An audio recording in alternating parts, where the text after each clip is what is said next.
7-7, exponential growth and decay. Our objective for this section is to model exponential growth and decay.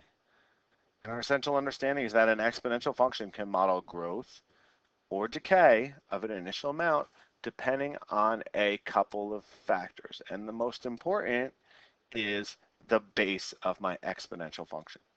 So let's take a look at exponential growth first. Exponential growth can be modeled by the function y is equal to a times b to the x power, where a is greater than 0 and b is greater than 1. That's how we tell growth. We look at that number right there, and if it is greater than 1, it is going to be exponential growth. If it's between 0 and 1, we'll look at that later, that's decay. And if you remember from a previous section, is the base of an exponential function cannot be negative. So we know it has to be bigger than 0. Okay?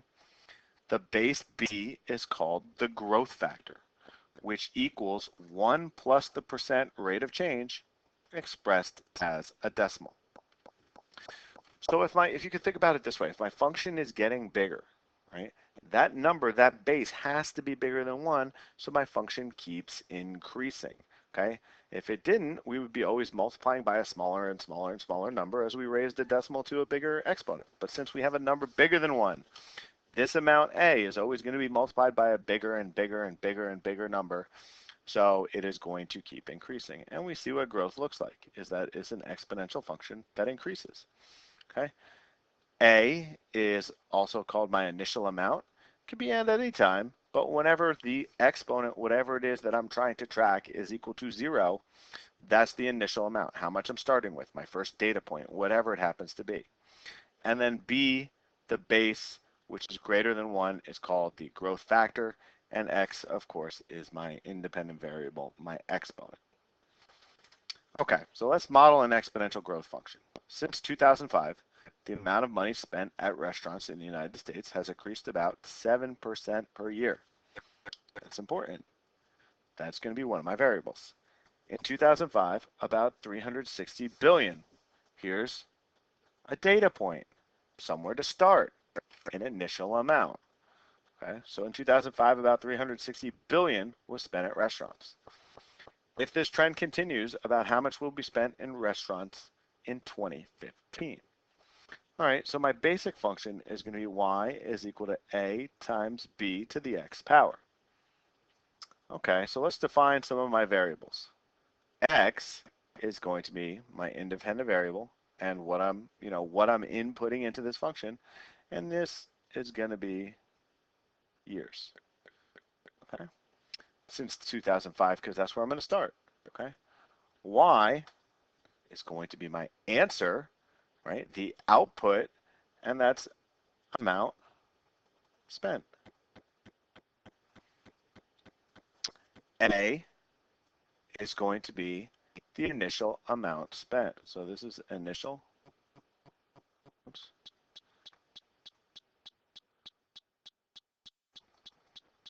Initial amount. And that is going to be 360 billion, and we'll use 360. And then finally, B is going to be my growth factor, which in this case is going to be 1 plus the percent rate of change.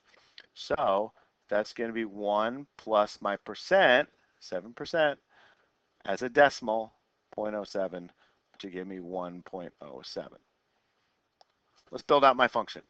Y is going to be equal to 360, my initial amount, times the growth factor, 1.07, to the x power, and years from 2005 to 2015 is going to be 10. Okay, let's get an answer here. So remember, order of operations, my first step is going to be to raise 1.07 to the 10th power. Do not multiply the 360 first. Exponents come before multiplication. So we get 360 times, and hopefully everybody has some sort of calculator, that could raise something to any power that you want. In this case, 1.07 to the 10th power. Multiply by 360, and we get that the answer is about 708, in this case, billion. Okay? So let's look at the second part here. What is an expression that represents the equivalent monthly increase of spending at U.S. restaurants? Going back to my problem, 7% was a yearly interest rate. So what I have to do is change it to a monthly interest rate. And I can do that. I just got to be careful that I am doing the right thing. So we take the interest rate, 7%. I divide it by 12, since there's 12 months in the year, and I get 0.58. Okay? Changing this to a 0.58%. Changing that to a decimal gives me 0.0058. That is the amount that the monthly spending at restaurants is increasing every month. Okay, so not every year anymore. Now this is every month. So we're going to use the same function. Y is equal to A times B to the X power. So Y is going to, we're still starting at the same spot, right? So 360 times 0.0058, but now we're going to just talk about 2005, right? This is not from a different year. Now, if I want to know the amount that it's increasing in 1 year, don't put 1. This is a monthly interest rate, so we have to raise it to a number of months. These two units of time must match. Okay? It doesn't really say to solve this, but you could if you wanted to. Okay. Let's try a got it problem. Suppose in 1985, there were 285 cell phone subscribers in a small town. The number of subscribers increased by 75% each year after 1985. How many subscribers were there in 1994? So we have Y is equal to A times B to the X power. So my initial amount is 285 subscribers. My growth rate is 1 plus the percentage as a decimal. So that's 1.75 to the 9th power, because 85 to 94, 9 years. So again, exponents first times 285 second, and we get that now from 285 people, we have 43,871, or 70, sorry, round up, 72. Feasible, right? Very small amount of people had cell phones in 1985, but 75% growth seems about right. And now as we get to a saturation point now, that growth is a little slower in the United States anyway. Most people have a cell phone. Write an expression to represent the equivalent monthly cell phone subscription increase.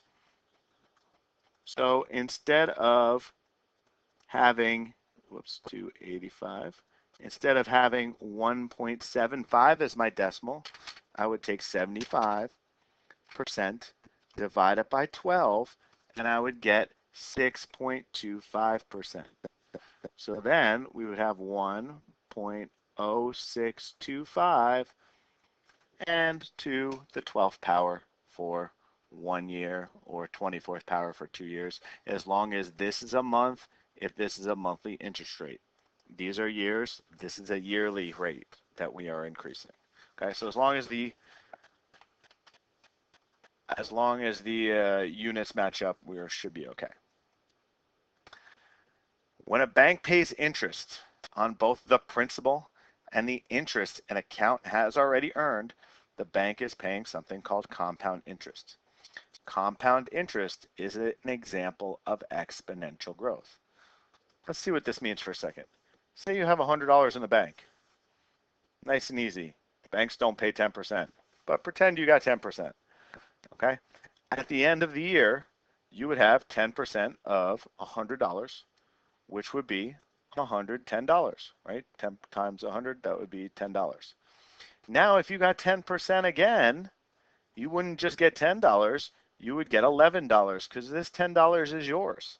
So 10% of $110 is $11, and now you would have $121. And if you had 10% of that, then next year you would have $12. And you can see that the amount that the bank is paying you goes up and up and up over time. Compound interest has been called by one of the richest people in the world, Warren Buffett, to be the eighth wonder of the world.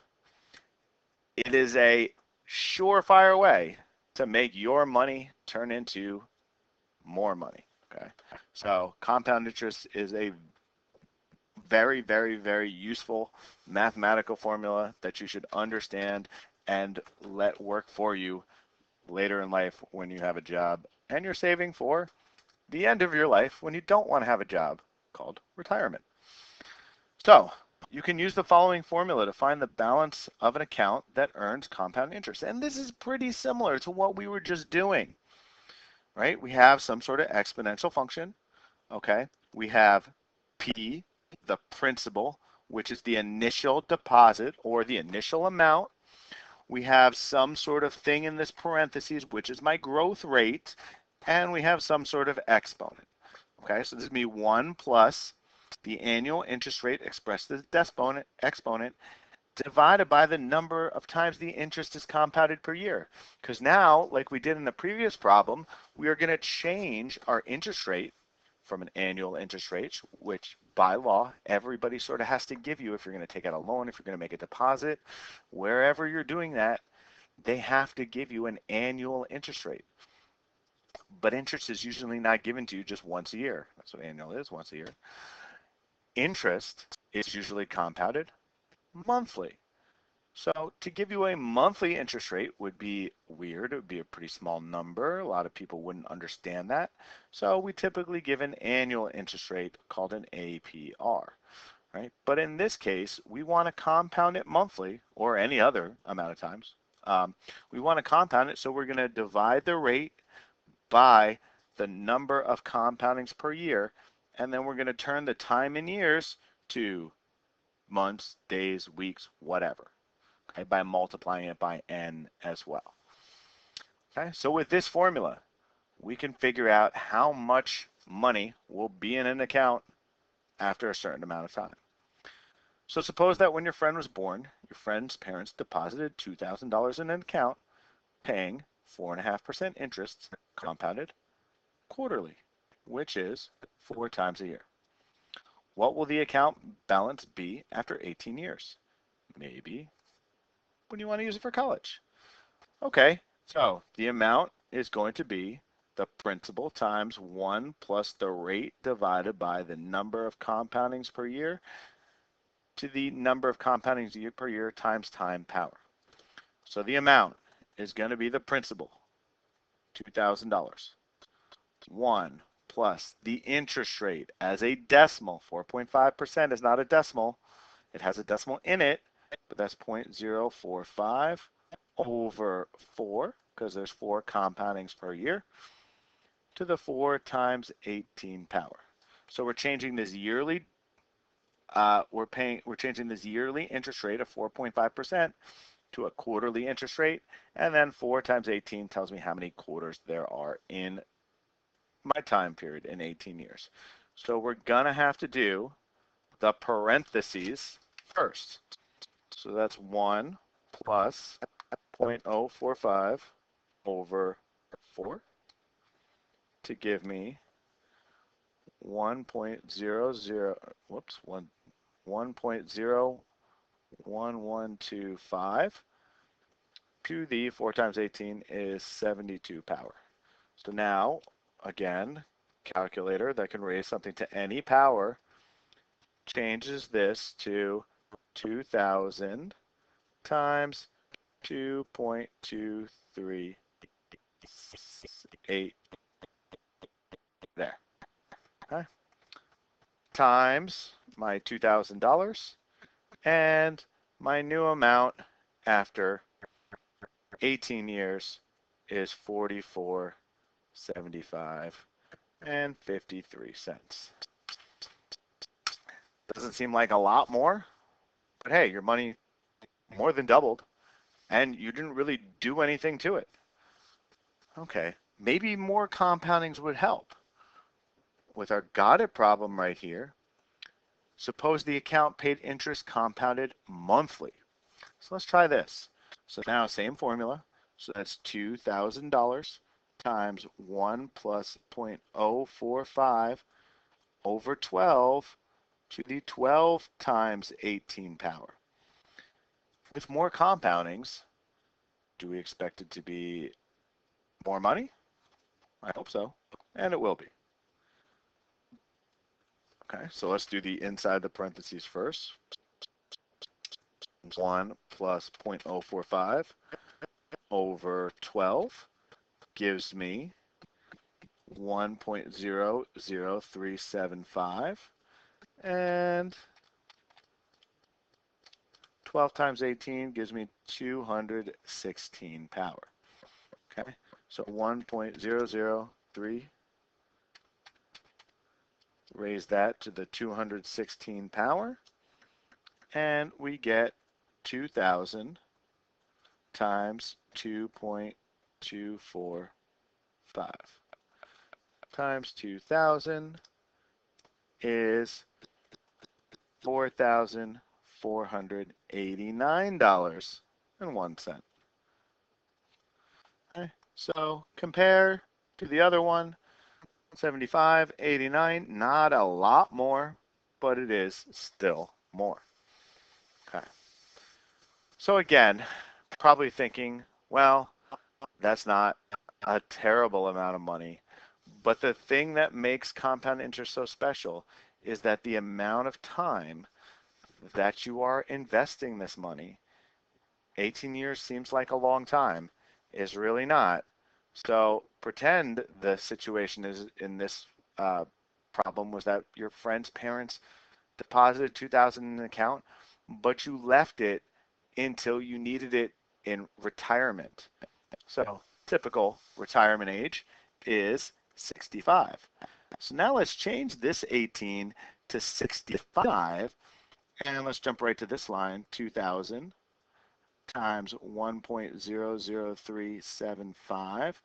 65 times 12 gives me 780 power. So it's 1.00375 to the 780 power times 2,000 gives me $37,065.12. So a significant amount more money, and obviously a lot more time from 18 years to 65 years. But still, this is the power of compound interest, is that we can take $2,000 and multiply it by a significant factor, by a factor of 18. We can 18 times we can multiply our initial investment by 18 times, and that's with no other investments ever. The real power of these situations show that if you invest a little bit of money over time, you can have a lot of money when you actually go to need it. Okay, compound interest is a very, very interesting subject, and I encourage everyone to try to look at it a little bit more. Okay, let's switch gears and let's go to exponential decay. So a times b to the x power can also model exponential decay as well as exponential growth. In both cases, b represents the rate of change. The value of b tells us the equation models growth or decay. So for exponential decay, and we can tell exponential decay by the graph that's going down, this can be modeled by the function x times a times b to the x power, where a is still positive, but b is between 0 and 1. The base b is the decay factor, which is equal to 1 minus the percent rate of change expressed as a decimal, or 1 plus a negative rate of change. Same thing. And all my other numbers are going to be pretty similar. So the kilopascal is a unit of measure for atmospheric pressure. The atmospheric pressure at sea level is about 101 kilopascals. For every 100-meter increase in altitude, the pressure decreases 11.5%. What is the approximate pressure at an altitude of 300 meters? Okay, well, so what's going on here is that we have our initial amount. Well, first of all, my formula, y is equal to a times b to the x power. We have my initial amount, okay? I need my decay rate, okay? Well, this is decreases by 11.5. So I'm going to take 1 minus 0.115 in order to get 0.885 as my decay rate, okay? And notice the decay rate is between 0 and 1. It has to be, or else we're going to have growth. For every 100-meter increase, we want to go to 300 meters, so we're going to raise this to the third power. Okay. Again, calculator times 101 gives me about 70 kilopascals. Okay. What is the atmospheric pressure at an altitude of 5,000 meters? Same formula. We have 101 times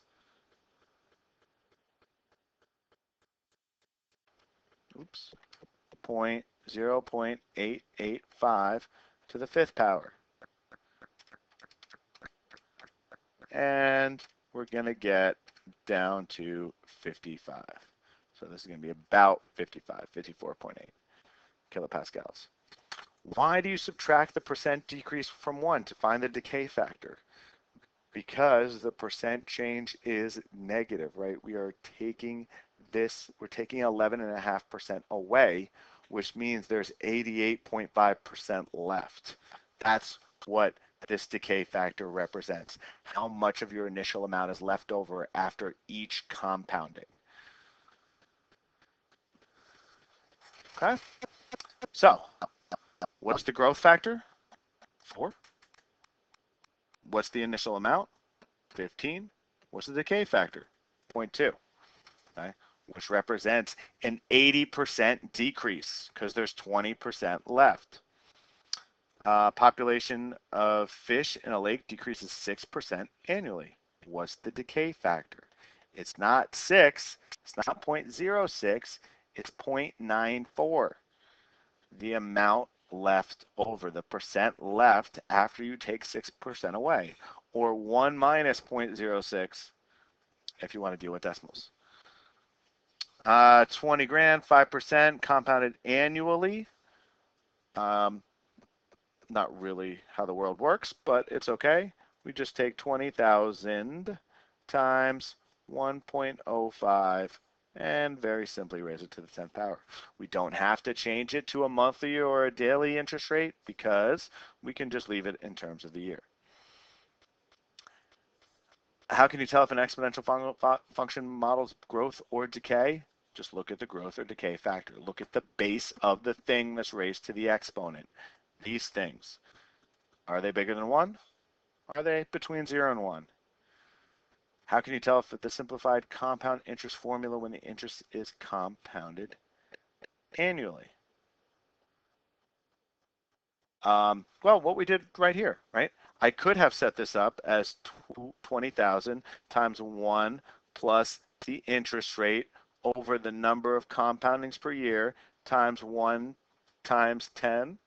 But I just simplified this to just be 0.05, added it to 1 times 10, and we get just the same formula as any other compound or any other exponential function. A student deposits $500 into an account that earns 3.5% interest compounded quarterly. Describe the error that this person did. That is not 3.5%. That is 350%. It would be nice to have your $500 turn into $76,000 in 2 years, but that again is not how things work. Okay, so remember, when you are dealing with interest and when you're dealing with compound interest formulas, always change the percent to a decimal. So the correct answer should have been that. And this kid's money, let's see how much he's got. 500 times 1 plus 0.035 to the 4th over 4 to the 8th power means he has $536.09. Unfortunately, not as exciting, but much more realistic. And that was 7-7, exponential growth and decay.